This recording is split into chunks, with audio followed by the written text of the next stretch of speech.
You are being controlled right now. And the worst part, you are the one doing it to yourself.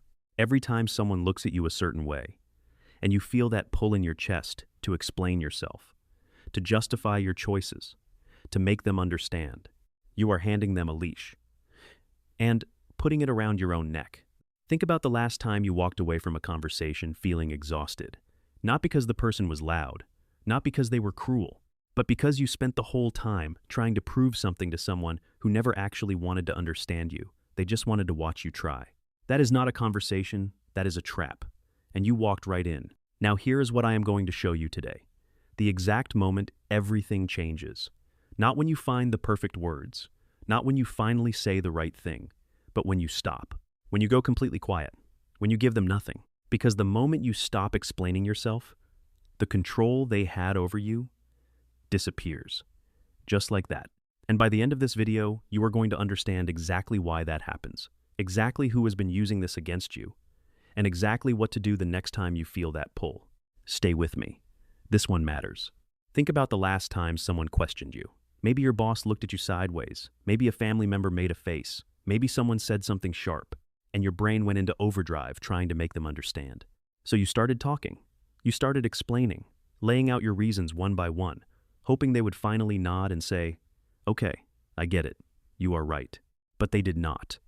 Did they? Instead, they picked apart what you said, found a new hole, asked another question, and suddenly you are defending yourself like you are on trial, for living your own life.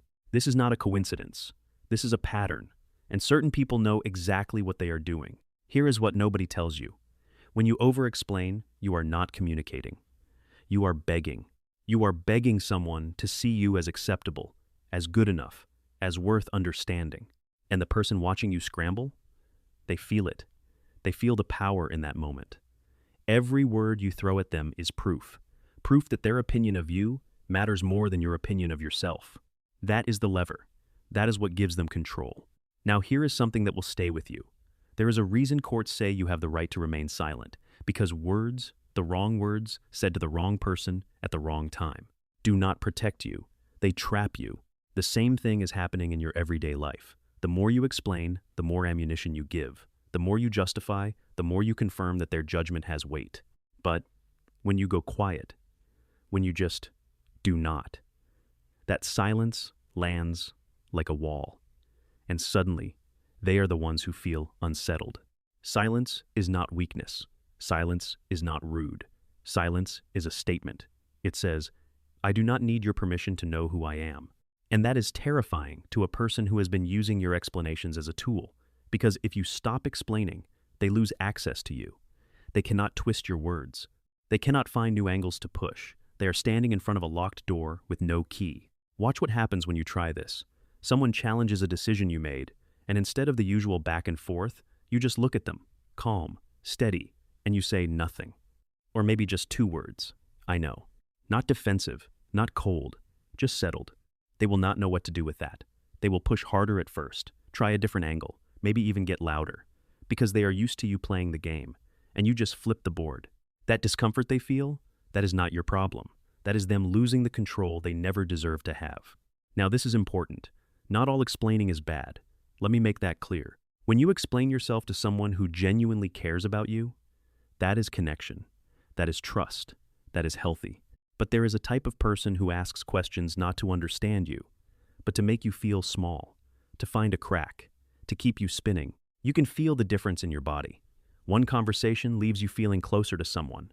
The other leaves you feeling drained, confused, like you failed some invisible test. That feeling is your signal. That feeling is your body telling you, this person does not want understanding.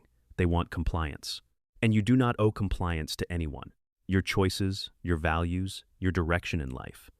They are not up for debate with people who have already decided to misunderstand you. You are not a lawyer defending a case. You are a human being living a life. So how do you actually do this? Because wanting to stop explaining and actually stopping, those are two very different things. Especially when you were raised to be polite, to smooth things over, to make sure nobody left the room upset with you. 1. Notice the panic.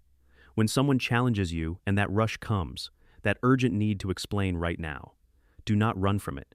Just notice it. Say to yourself, there it is. That panic is not a sign that you need to explain. It is a sign that you are afraid of someone's disapproval. Not logic, not facts. Fear. 2. Breathe before you speak. Not as a trick, as a reset. One full breath gives your brain a chance to catch up, and most of the time, in that one breath. You realize you do not actually need to say anything at all. 3. Shrink your words. Instead of a paragraph, give a sentence. Instead of a sentence, give a word. Instead of a word, give a look. Let your stillness carry the message. Calm does not argue. Calm does not chase. And here is the last one. Make peace with being misunderstood. This is the hardest one, but the most important. Some people will never choose to understand you, and that is not a failure on your part. That is a reflection of who they are. Your job is not to make everyone understand. Your job is to remain clear about who you are, whether they get it or not. The moment you stop trying to make everyone understand you, but something changes. You stop feeling heavy. You stop walking away from conversations feeling like you lost. You stop giving people a map to your weak spots. And the people who were using your explanations to hold power over you feel something they are not used to feeling around you, uncertainty, because they can no longer predict how you will react. They can no longer pull the lever. The lever is gone. That is not coldness. That is not arrogance. That is just a person who finally knows, deep down, that they do not need outside permission to be who they are. You do not need to justify your peace. You do not need to explain your growth. You do not need to defend your decisions to people who were never going to support them anyway. You owe clarity to yourself, not explanations to everyone else. If this hits something real in you, share it with someone who needs to hear it. And if you want to go deeper into understanding how people try to control you and how to take that power back, there is another video right here waiting for you. I will see you there.